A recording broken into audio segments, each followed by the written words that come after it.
This is how you play single player mode on Cards Against Humanity. What you're gonna wanna do is just this. You pick two cards. Two cards, like I said, and then you randomly pick a third. And then War Future.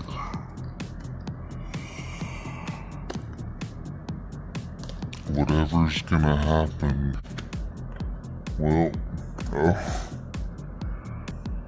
from now, get a big slapper from Centaurs.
Yup. I won because Dizzy didn't win because I won. Because, yeah.